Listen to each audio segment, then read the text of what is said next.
Imagine करो कि आप एक कैसीनो में बैठे हो और जुआ खेल रहे हो। आप पिछले 4 बार से हार रहे हो और आपने बहुत सारे पैसे खो दिए हैं। फिर सामने वाला आपसे डबल की बैट लगाता है, जिसका मतलब है अगर आप नेक्स्ट बाजी में जीत गए तो आपने अभी तक जितना भी हारा है उसका डबल पैसा आपको मिलेगा। लेकिन अगर आप हार गए तो आपने जितना हारा है उसका डबल सामने वाले को देना होगा। इस केस में आप क्या करोगे? ज़्यादातर लोगों को लगता है कि क्योंकि वो पिछले 4 बार से हार रहे हैं, उनका इस केस में जीतना तो फिक्स है। उन्हें लगता है कि दुनिया में एक बैलेंसिंग फोर्स है जो कि चीज़ों को बैलेंस कर रही है। अगर पिछले 7 बार से आपको लूडो में 6 नहीं आ रहा है तो आपको लगता है कि 8वीं बार तो 6 आने के चांसेस ज़्यादा हैं, लेकिन ऐसा नहीं है। लूडो में आपके 6 आने के चांसेस 16.67% ही है। ये एक कॉमन माइंड ट्रैप है जिसे हम गैम्बलर्स फैलेसी कहते हैं। यही सेम चीज़ हमारे साथ मल्टीपल चॉइसेस क्वेश्चन में भी होती है। जब एक लाइन से हमारे सारे क्वेश्चंस के आंसर सी आने लगे तो हमें डाउट होने लगता है कि कहीं हम कुछ गलत तो नहीं कर रहे हैं। अगर कॉइन उछालते हैं 5 बार हेड्स आ गया तो हमें लगता है कि 6ठी बार टेल्स आएगा, जबकि कॉइन की कोई मेमोरी नहीं होती। उसे नहीं पता है कि मैं 5 बार हेड्स गिर गया हूँ तो 6ठी बार टेल्स गिरना है। इस वीडियो में मैं आपको 14 माइंड ट्रैप्स के बारे में बताने वाला हूँ। यह माइंड ट्रैप्स आपको समझदारी से फैसला लेने से रोकते हैं और कभी कभी आपका बड़ा नुकसान भी करवा देते हैं। तो चलिए आते हैं अपने दूसरे माइंड ट्रैप पर, जिसका नाम है कॉग्निटिव डिसोनेंस। आपने लोमड़ी और अंगूर की कहानी तो सुनी ही होगी। जब बहुत कोशिश करने के बाद भी लोमड़ी को अंगूर नहीं मिलते तो वो बोलती है, जाने दो यार, वो अंगूर वैसे भी खट्टे हैं, मुझे चाहिए भी नहीं। जब हम लाइफ में किसी चीज़ को हासिल नहीं कर पाते तो हम खुद को ये यकीन दिला देते हैं, खुद को समझा देते हैं कि हमारे लायक नहीं है। जैसे जगजीत सिंह जी की गज़ल में 2 लाइन्स थी कि आज फिर दिल ने एक तमन्ना की, आज फिर हमने दिल को समझाया। अगर हम एक इंटरव्यू में फेल हो जाएं तो हम खुद को बताते हैं कि इंटरव्यूअर फेयर नहीं था, उस जॉब में वैसे भी बहुत काम करने पर बहुत कम पैसे मिल रहे थे। जब हम स्कूल के टेस्ट में फेल हो जाते हैं तो हम खुद को समझाते हैं कि यार ये तो क्लास टेस्ट था, ये मैटर नहीं करता, बोर्ड एग्जाम्स मैटर करते हैं। और जब हम बोर्ड एग्जाम्स में फेल हो जाते हैं तो हमें थॉमस एल्वा एडिसन का कोट याद आने लगता है कि एक कागज़ का टुकड़ा मेरा फ्यूचर डिसाइड नहीं कर सकता। इस थिंकिंग एरर को ही कॉग्निटिव डिसोनेंस कहा जाता है। अगर आप किसी काम में फेल हो रहे हो तो काम को बुरा बोलने से पहले आप खुद के अंदर झांक कर देखो कि आप किस तरह से बेटर कर सकते थे। आपको काम करने से पहले कैसे पता लग गया कि वो काम बेकार है, और अगर वो काम बेकार है तो आप उसमें इतने इंटरेस्टेड क्यों थे। नंबर 3 है स्पॉटलाइट इफेक्ट। हम सभी की सेल्फ इमेज थोड़ी सी गलत है। हम असल में जैसे हैं हम अपने बारे में वैसा नहीं सोचते। इस वजह से हम कभी कभी कुछ ऐसे काम कर बैठते हैं जिससे हमें बेकार की टेंशन होती है। फॉर एग्जाम्पल, जब आप फर्स्ट डे जिम जाओगे तो आपको शर्ट उतारने में काफ़ी शर्म आएगी। आपको लगेगा कि लोग आपका दुबला पतला सा शरीर देखकर या फिर आपकी बाहर निकली हुई तोंद को देखकर आपको जज कर रहे हैं। आपको 2 किलो की प्लेट्स उठाने में शर्म आएगी क्योंकि आपको लगेगा कि लोग आपको इतने हल्के वेट्स उठाने के लिए जज कर रहे हैं। लेकिन सच्चाई तो ये है कि कोई आपकी तरफ देख भी नहीं रहा है। लोग अपनी लाइफ में बिजी हैं, वो अपने रेपुटेशंस और सेट्स काउंट कर रहे हैं, वो अपनी बर्न्ड कैलोरीज काउंट कर रहे हैं, या फिर वो भी आपकी तरह ही यही सोच रहे हैं कि आप उन्हें जज कर रहे हो जबकि आप उन्हें नोटिस भी नहीं कर रहे हो। ये चीज़ें हमारे साथ अक्सर होती हैं। जब हम घर से बिना प्रेस की हुई शर्ट पहनकर बाहर चले जाएं, या जब हम क्लास में किसी क्वेश्चन का आंसर देते वक्त थोड़े से हकला जाएं, तो हमें लगता है कि लोग हमें ज़िंदगी भर उसी के लिए जज करेंगे। लेकिन असल में लोग अपनी लाइफ में बहुत बिजी हैं और वो आपके बारे में बिल्कुल नहीं सोच रहे हैं। लेकिन क्या इसका मतलब यह है कि आपको अपनी इमेज पर बिल्कुल ध्यान नहीं देना चाहिए? नहीं, आपका फर्स्ट इंप्रेशन मैटर करता है। नंबर 4 है एंकरिंग इफेक्ट। जब आप 15 लाख की एक गाड़ी खरीद रहे होते हो तो कार सेल्समैन कभी कभी आपसे कुछ इस तरह की बातें करता है। सर, क्या आप कार के सीट कवर्स को अपग्रेड करके और अच्छे कवर्स लगाना चाहेंगे? सिर्फ 50,000 के। सर, क्या आप कार का इंश्योरेंस लेना चाहेंगे? 40,000 रुपये का है 1 साल का। सर, क्या आप कार का डैशबोर्ड एनालॉग से अपग्रेड करके डिजिटल करवाना चाहेंगे? सिर्फ 75,000 रुपये में। अब आप दिमाग लगाकर सोचो, अगर कोई इंश्योरेंस सेल्समैन आपके दरवाजे पर आकर आपको 40,000 रुपये पर ईयर के इंश्योरेंस लेने को कहेगा तो आप नहीं लोगे। ठीक उसी तरह अगर कोई 4 सीट्स कवर के लिए आपसे 50,000 रुपये मांगेगा तो आप नहीं लोगे। लेकिन जब कार खरीदते वक्त आपको ये सारे ऑप्शंस दिए जाते हैं तो आप इसे ले लेते हो। यहाँ पर एंकरिंग इफेक्ट अपना काम कर रहा है। 15 लाख रुपए के आगे 50,000 रुपये का खर्चा ज्यादा नहीं लगता। ठीक इसी तरह जब आप रेस्टोरेंट में खाना ऑर्डर करते हो और आपका बिल 500 का बनता है तो आप 50 रुपये की फ्राइज भी ले लेते हो, क्योंकि 500 के सामने 50 रुपये ज्यादा महंगे नहीं है। लेकिन नॉर्मल सर्कमटेंसेज में आप 100 ग्राम उबले आलू के 50 रुपये नहीं देने वाले। इसलिए जब आप कोई भी सामान खरीदो तो सबसे पहले सारे फैक्ट्स को एनालाइज करो। क्या ये सीट्स वाकई में 50,000 के लायक है, या किसी और शॉप पर ये सीट कवर्स मुझे 10,000 में मिल जाएंगे?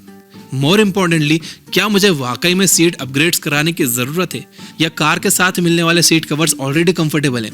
इन सारे फैक्ट्स और अपनी ज़रूरतों को दिमाग में रख कर ही कोई फैसला लो। नंबर 5 है हेलो इफेक्ट। इन 2 सेंटेंसेस को ध्यान से सुनो। मैं तुमसे बहुत प्यार करता हूँ लेकिन तुम एकदम बेवकूफ़ इंसान हो। दूसरा सेंटेंस, तुम वैसे तो बहुत बेवकूफ़ हो, लेकिन फिर भी मैं तुमसे बहुत प्यार करता हूँ। दोनों ही सेंटेंस में एक ही बात कही जा रही है, लेकिन सेकंड सेंटेंस सुनने में थोड़ा सा अच्छा लगता है। अगर आपके सामने एक सीक्वेंस में बहुत सारी इन्फॉर्मेशन रखी जाए तो आपके दिमाग पर बाद में आने वाले इन्फॉर्मेशन का असर पहले वाले इन्फॉर्मेशन के कंपैरिजन में ज़्यादा पड़ेगा।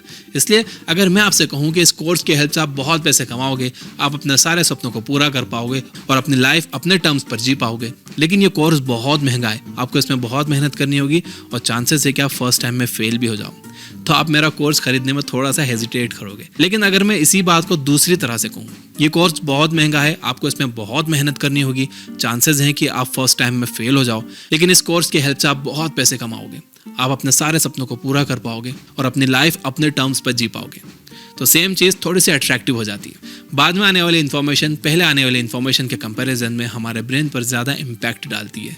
इसका यूज़ दो तरीके से आप कर सकते हो। अगर आपको अपने इन्वेस्टर्स या कस्टमर्स को इम्प्रेस करना है तो आप अपने प्रोडक्ट के फ्लॉज के बारे में पहले बताओ और बेनिफिट्स के बारे में बाद में। दूसरी तरफ अगर आप खुद एक कस्टमर या इन्वेस्टर हो तो फ्लॉज और बेनिफिट्स को साइड बाय साइड रखकर कंपेयर करो, ताकि आप एक गलत फैसला लेने से बच जाओ। जब किसी इंसान या किसी चीज़ की एक क्वालिटी उसकी बाकी सारी क्वालिटीज़ पर भारी पड़ जाए तो उसे ही हेलो इफेक्ट कहते हैं। यूजुअली हम एक इंसान की एक ही क्वालिटी देखकर उसे जज कर लेते हैं। जैसे अगर कोई देखने में सुंदर है तो हम एज्यूम कर लेते हैं कि वो स्मार्ट और हार्ड वर्किंग भी होगा। इसलिए किसी भी इंसान पर अपना ओपिनियन फॉर्म करने से पहले उसकी सारी क्वालिटीज़ और फ्लॉज की एक लिस्ट बनाओ, उसके अकॉर्डिंग ही उसे जज करो। नंबर 6 है कॉन्ट्रास्ट इफेक्ट। जब आप दुकान पर कपड़े खरीदने जाओ तो दुकान वाला सबसे पहले आपको एक्सपेंसिव कपड़े दिखाता है। लेट्स से कि आप शर्ट लेने गए तो दुकान वाला आपको सबसे पहले 5,000 का शर्ट दिखाएगा, फिर 4,000 का, देन 2,000 का। ऐसे में आपको 2,000 की शर्ट काफ़ी सस्ती लगेगी क्योंकि आपने इससे पहले 5,000 के शर्ट देखे थे। अब आप घर से सिर्फ 1,500 का बजट बनाकर निकले थे, लेकिन आप 2,000 का शर्ट खरीद कर वापस आओगे। ठीक उसी तरह अगर दुकान वाला इसका अपोजिट करे तो वह कम प्रॉफिट कमाएगा। अगर वो आपको सबसे पहले 500 का शर्ट दिखाए, देन 800 का, देन 1,000 का, देन 1,500 का, तो आपको 1,500 का शर्ट बहुत महंगा लगेगा। आप भले ही घर से 1,500 का शर्ट खरीदने का मन बनाकर निकले हो, लेकिन आप 1,000 वाला शर्ट लेकर वापस आओगे। इसे एक कॉन्ट्रास्ट इफेक्ट कहते हैं। हमारा दिमाग हर वक्त चीज़ों को कंपेयर करता रहता है। अगर एक एवरेज दिखने वाला इंसान एक बदसूरत इंसान के बगल में खड़ा होगा तो वो आपको ज़्यादा सुंदर लगेगा। अगर वही एवरेज इंसान एक सुपर मॉडल के बगल में खड़ा होगा तो वो आपको बदसूरत लगने लगेगा। इसलिए कोई भी फैसला लेते वक्त अपने रिक्वायरमेंट्स और बजट को ध्यान में रखो। कॉन्ट्रास्ट इफेक्ट का यूज़ मार्केटिंग में बहुत ज़्यादा होता है। मार्केटर्स यूजुअली अपने प्रोडक्ट की MRP 2,000 रुपये लिख देते हैं, फिर उसे काट कर उसमें 25% डिस्काउंट लिखकर 1,500 में बेचते हैं। इस तरह से आपको लगता है कि वो इसे सस्ते में बेच रहे हैं, लेकिन असल में उनका प्लान इसे 1,500 में बेचने का ही था। नंबर 7 है कंफर्मेशन बायस। यूजुअली हर चीज़ को लेकर हमारे अंदर एक बिलीफ होता है। फॉर एग्जाम्पल, शाकाहारी लोगों का मानना है कि वेजिटेरियन डाइट हमारे एनवायरनमेंट के लिए बहुत ज़्यादा अच्छी है और इस वजह से हर किसी को वेजिटेरियन होना चाहिए। इसलिए वो सिर्फ उन स्टडीज़ पर ध्यान देते हैं जो इनके इस बिलीफ को और मजबूत कर दे, और वो अपने इस बिलीफ के अगेंस्ट जाने वाली रिसर्चेस को झूठी बोलकर इग्नोर कर देते हैं। काफ़ी लोगों का मानना है कि सोलार कार्स हमारे एनवायरनमेंट के लिए अच्छे हैं, लेकिन अगर आप ये देखो कि एक कार में सोलार पैनल्स को बनाने में जितने सिलिकॉन का यूज़ होता है, उस सिलिकॉन को ज़मीन से खोद कर निकालने में, उसे प्योरीफाई करने में और उसके पैनल्स बनाने में कितना पोल्यूशन हो रहा है। साथ ही में सोलार बैटरीज बनाने में भी हमें बहुत सारा लीड यूज़ करना होता है, जिसे ज़मीन से निकाल कर प्योरीफाई करने में भी पोल्यूशन होता है। एक सोलार कार भले ही कोई पोल्यूशन ना करे, लेकिन उसे बनाने में होने वाला पोल्यूशन एक नॉर्मल कार के पोल्यूशन से बहुत ज़्यादा है। कंफर्मेशन बायस ही रीज़न है लोगों के स्ट्रॉन्ग पॉलिटिकल व्यूज़ का। यूजुअली लोग सिमिलर पॉलिटिकल व्यूज़ वाले लोगों के साथ ही रहते हैं। वो एक ही पर्सपेक्टिव से सारे न्यूज़ देखते हैं और अपोजिट पार्टी की बुराई सुनते हैं। जब यही सेम चीज़ उन्हें 10 जगह से 10 बार सुनने को मिलती है तो वो इन्हें ऑब्जेक्टिव फैक्ट्स मान लेते हैं। फिर अगर कोई बंदा इनके सो कॉल्ड ऑब्जेक्टिव फैक्ट्स से अग्री ना करे तो वो बेवकूफ़, चमचा या अंधभक्त हो जाता है। अब मैं ये नहीं बोल रहा कि आपको सोलर एनर्जी को सपोर्ट नहीं करना चाहिए। मैं ये बोल रहा हूँ कि आप किसी भी इन्फॉर्मेशन को सुनकर अपना मन मत बना लो। आप सबसे पहले अलग अलग सोर्सेज से इन्फॉर्मेशन कलेक्ट करो और फिर ये डिसाइड करो कि कौन सी कंडीशन में एक पर्टिकुलर चीज़ अच्छी होगी और कौन सी कंडीशन में बेकार। मुझे कमेंट करके आप बताइए कि क्या आप भी कभी कंफर्मेशन बायस में फंसे हो। Number 8, बैडर-मैनहॉफ phenomenon. इमेजिन करो कि आपने एक न्यू कार ली। अब अचानक से कार का वही मॉडल आपको रोड पर हर जगह देखने को मिल जाता है। अब जिस शहर में जाते हो वहाँ कम से कम 10 लोगों ने सेम कंपनी की कार ली होती है। सिमिलरली मान लो कि आपने इस हफ्ते एक न्यू वर्ड का मीनिंग जाना। अचानक से वो वर्ड आपको बार बार सुनने और पढ़ने को मिलने लगता है। ये काफ़ी स्ट्रेंज फिनोमेनन है जिसे बैडर-मैनहॉफ फिनोमेनन कहते हैं। बेसिकली हमारा दिमाग एक पैटर्न रिकग्निशन मशीन है। यह हर चीज़ के पीछे मीनिंग और पैटर्न को खोजने की कोशिश करता है। जब तक हम किसी चीज़ के बारे में नहीं जान रहे होते हैं तब तक हमारा ब्रेन उसे पूरी तरह से इग्नोर कर देता है, लेकिन जैसे ही हम उस चीज़ के बारे में अवेयर हो जाते हैं हमारा दिमाग उसे हर जगह देखने लगता है। Number 9, Zeigarnik effect. एक होटल में एक वेटर था जो कि हर किसी के ऑर्डर को बिना लिखे याद रखता था। उसे पता होता था कि कौन सी टेबल के लोगों ने क्या ऑर्डर किया है।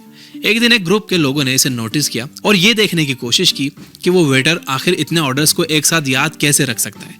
उन्होंने उसे सारा दिन लोगों के ऑर्डर्स लेते हुए और उन्हें डिलीवर करते हुए देखा। फिर एक पॉइंट पर उन्होंने उसे रोक कर पूछा, तुमने अभी आधे घंटे पहले टेबल नंबर 6 पर कौन सी डिश सर्व की थी? इस पर वेटर ने कहा, मुझे नहीं पता। फिर उन्होंने उससे पूछा कि तुमने 5 मिनट पहले टेबल नंबर 9 पर कौन सी डिश सर्व की थी? वेटर ने कहा कि उसे ये भी नहीं पता। फिर उन्होंने उससे पूछा कि तुम्हें इस टाइम कितने टेबल से ऑर्डर मिले हैं? तो वेटर ने सारे ऑर्डर्स को झटपट बता दिया। इससे उन्हें यह पता लगा कि वेटर जैसे ही एक टेबल पर ऑर्डर डिलीवर कर देता है वो उस ऑर्डर के बारे में भूल जाता है। उसे सिर्फ इनकम्प्लीट ऑर्डर्स याद रहते हैं, ना कि कंप्लीट ऑर्डर्स। इसे ही ज़ेगनारिक इफेक्ट कहते हैं। हम कंप्लीट टास्क को याद नहीं रख पाते बल्कि इनकम्प्लीट टास्क को बहुत अच्छे से याद रख पाते हैं। अगर मैं आपसे अभी पूछूं कि इस टाइम आपको क्या क्या करना है तो आपको सब कुछ अच्छे से याद रहेगा, लेकिन अगर मैं आपसे पूछूं कि आपने कल कौन से काम किए थे या एक हफ्ते पहले कौन से बड़े काम को पूरा किया था तो आपको वो अच्छे से याद नहीं होगा। काफ़ी सारे लोग इन्हीं अधूरे कामों की वजह से सो नहीं पाते हैं। उनके अधूरे काम उनके दिमाग में बार बार घूमते रहते हैं।